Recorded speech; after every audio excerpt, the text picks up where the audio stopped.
Je te propose de découvrir ensemble le fil à dryer E1 de la marque Chitu System.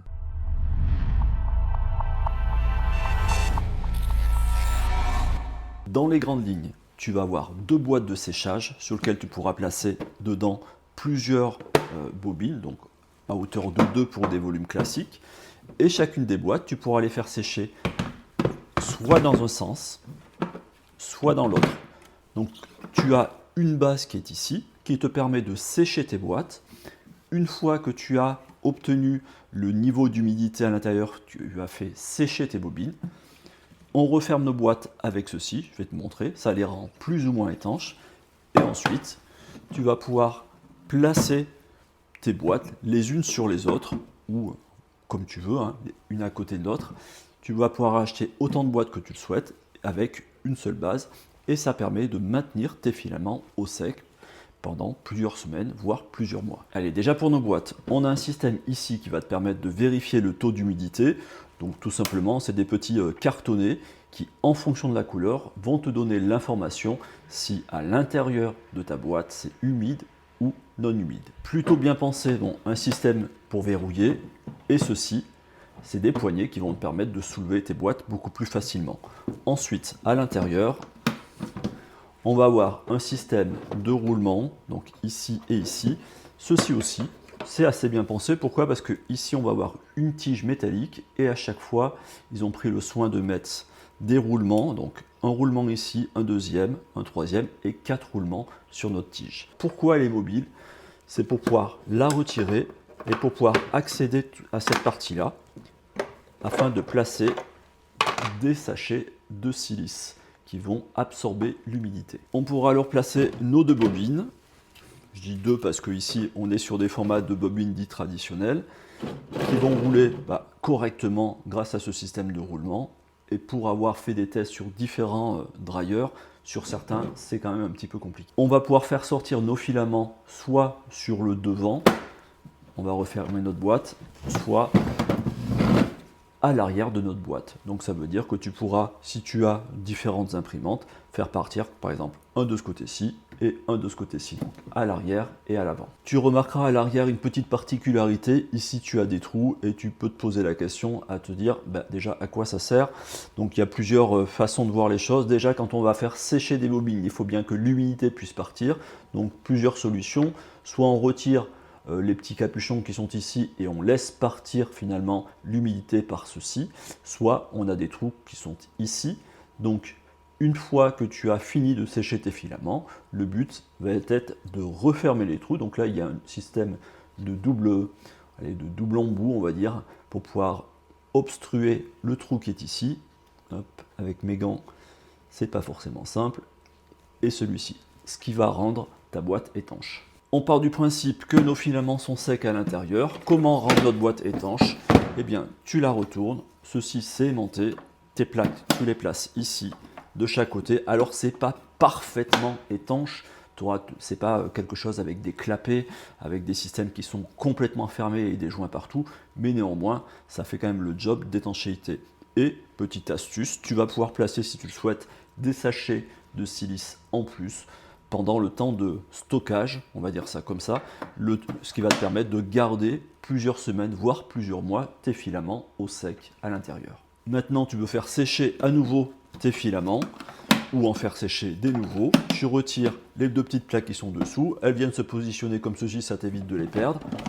On prend notre boîte et on la place sur notre support qui est ici, et on va regarder maintenant le menu de commande. Assez bien pensé aussi, ils ont fait un système qui permet d'avoir de l'air qui va être ventilé, qui va passer d'un point à un autre. C'est pas juste un endroit où on souffle de l'air chaud dedans et ensuite l'humidité s'échappe par les orifices qui sont ouverts. Ici, on va avoir l'air qui va partir d'un point, circuler et être aspiré de l'autre côté. Un peu comme un circuit fermé qui permettra finalement de pouvoir prendre l'air qui est à l'intérieur de la boîte, le repasser dans le boîtier ici, dans le caisson, le chauffer à nouveau, et ça va faire ce circuit continu. Un écran tactile qui est pivotable, qui pareil, c'est plutôt confortable, en fonction de la hauteur où tu vas positionner ton dryer, et ça peut avoir ça peut être intéressant d'avoir une inclinaison. Nous avons deux emplacements, donc ici on a l'emplacement 1 et l'emplacement 2, ce qui permettra de pouvoir faire une distinction. Par exemple, tu veux sécher de l'ABS dans un, ce ne sera pas du tout la même température que si tu souhaitais sécher du PLA dans la seconde boîte. Donc ça te permet de pouvoir changer les constantes. Soit tu le fais à l'ancienne, tu te dis bah moi je sais à quelle température je dois sécher mon filament, parce que tu vas prendre les recommandations qu'il va y avoir du fabricant de filaments, et tu pourras marquer 50 degrés, 60 degrés, jusqu'à 70 degrés.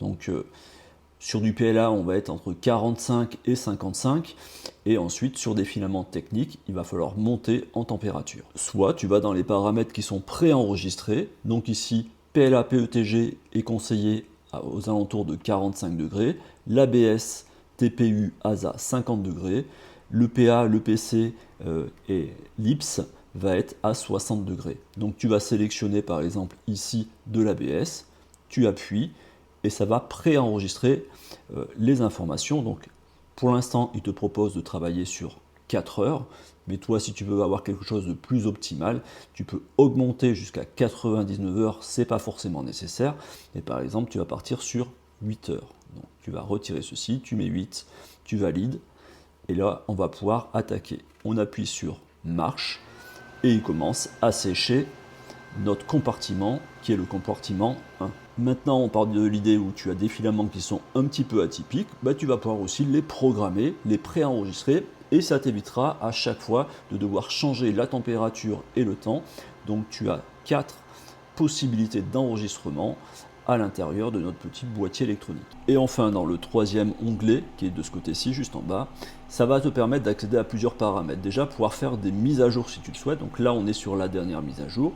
Mais s'il devait passer sur un nouveau firmware, ils ont prévu sur ce côté-ci un emplacement pour pouvoir placer une clé USB-C, et tu pourras télécharger le logiciel sur Internet et ensuite l'injecter dans ton dryer. Tu pourras choisir soit en degrés Celsius ou degrés Fahrenheit, choisir le temps d'affichage de ton écran pour qu'il se mette en veille ensuite, et lorsque l'on vient ici, tu pourras choisir la langue. Alors pour l'instant, il n'y a que 2 langues, typiquement peut-être que ça fera l'objet d'une mise à jour ultérieurement. Pouvoir remettre à 0 configuration usine et les informations sur l'appareil. Ensuite, dans ce menu qui est ici, tu vas pouvoir régler d'autres paramètres. Imaginons que tu veuilles que tes filaments soient posés en permanence dans les boîtes qui sont ici, et que tu veux maintenir un taux d'humidité constant à l'intérieur, donc à 25% d'humidité, tu vas pouvoir activer le système. Ce qui fait que dès qu'il détectera un taux d'humidité supérieur à 25, eh bien, il va déclencher le ventilateur et la chaleur pour réduire le taux d'humidité. Le silence mode. On part dans l'idée où on est sur un dryer qui va pousser de l'air, comme ceci, et qui va la récupérer de l'autre côté, et forcément, il y a des moteurs, il y a des ventilos, et ça fait du bruit. Donc quand tu te mets en silence mode, ça va réduire de 30% la vitesse et le bruit. Et ce qui est assez malin aussi, c'est le fait que, imaginons que tu es en train d'utiliser ton dryer, tu retires ta boîte, mais tu oublies de l'arrêter. Ici, on a un petit capteur qui va remarquer que la boîte n'est pas en place, donc il ne va pas s'arrêter tout de suite parce que il faut un temps. Et ce qui est totalement cohérent, à l'intérieur, il y a un circuit d'air qui passe, mais il y a un circuit d'air qui est extrêmement chaud. Si tu devais l'arrêter tout de suite, tu pourrais bousiller les composants électroniques qui sont à l'intérieur. Donc il va continuer à souffler, mais non pas en chauffant, il va souffler juste de l'air pour refroidir l'intérieur, et s'arrête tout seul à peu près au bout d'1 minute. On va regarder ensemble si on peut placer d'autres types de bobines. On n'a pas toujours les bobines parfaites qui sont à la bonne dimension. Donc pour les bobines dites classiques comme ceci, qu'elles soient en plastique ou qu'elles soient en carton, ça va fonctionner correctement à partir du moment où ta bobine en carton n'est pas défoncée sur les côtés. Si elle est pliée et défoncée, forcément ça ne va pas rouler très bien, comme dans n'importe quel produit, dans ton AMS, dans ton CFS ou ACE, c'est la même chose, donc on place des enjoliveurs. Est-ce qu'on va pouvoir placer ces mini bobines? Donc oui, sur le principe, tu peux les placer à l'intérieur pour pouvoir les faire sécher, mais le système pour pouvoir les dérouler ne fonctionnera pas, étant donné qu'elles sont de diamètre trop petits et elles ne viennent pas en appui sur les rouleaux. Est-ce qu'on peut sécher et utiliser ce type de bobines qui sont, tu sais, très épaisses? Donc oui, on peut, mais ça va prendre 2 emplacements. Donc en soi, tu utiliseras une seule bobine à l'intérieur pour pouvoir la sécher pendant l'utilisation. Et tu la fais sortir soit à droite, soit à gauche. Quelles sont les choses que j'ai appréciées sur ce dryer et les choses qui pour moi sont à améliorer? Ça se passe maintenant.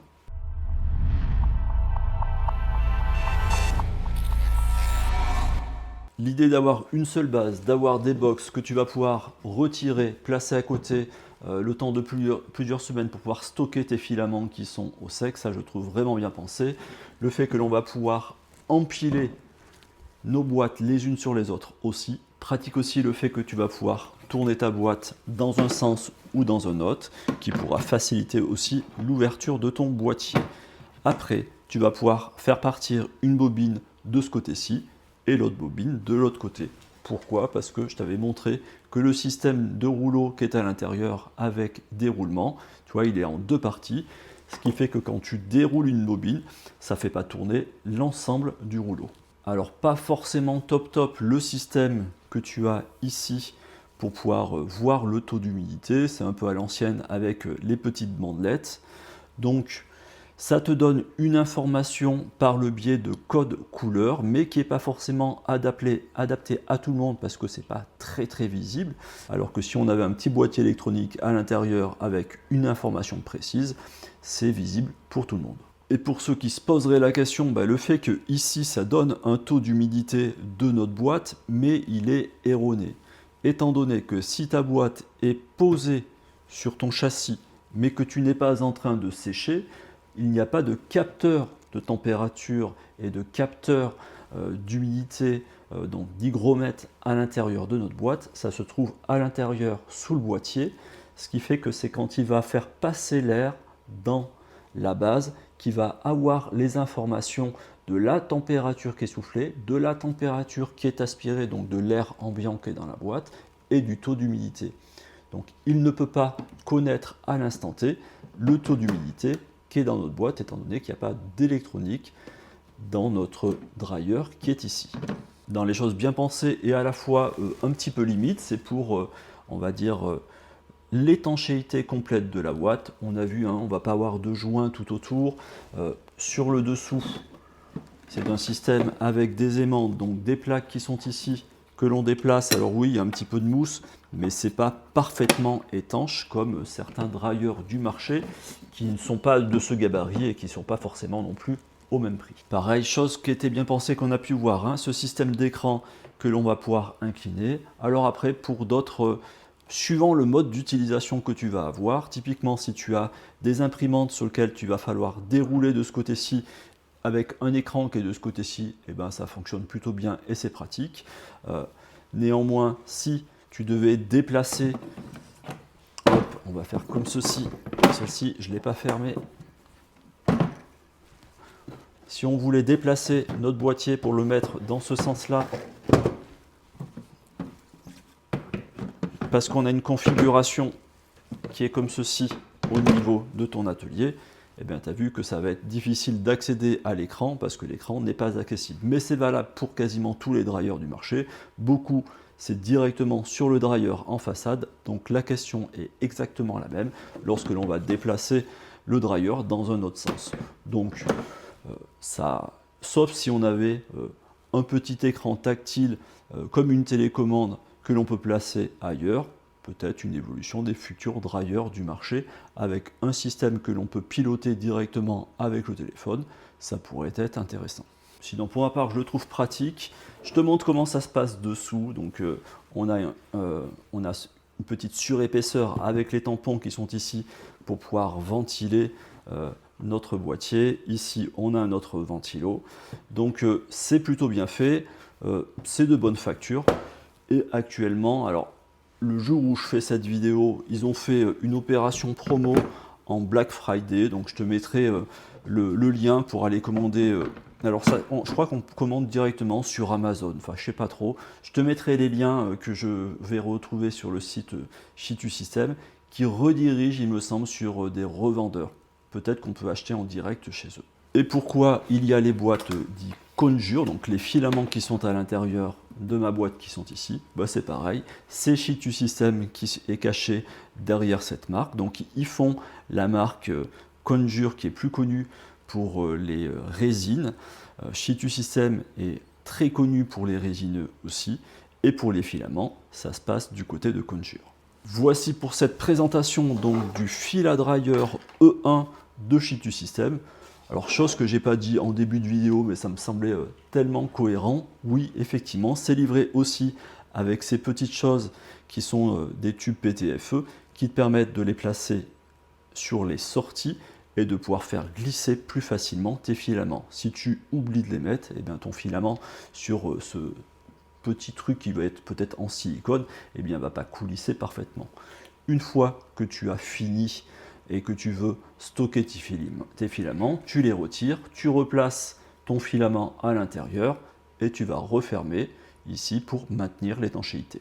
Et pour ceux qui se demandaient pourquoi j'ai mes mains qui sont recouvertes de petits gants ce jour-ci pour faire cette vidéo, tout simplement je me suis coupé, je trouvais ça pas très joli de te montrer une main avec des pansements, donc j'ai utilisé des gants. Et en attendant, je vous dis à très bientôt les artistes.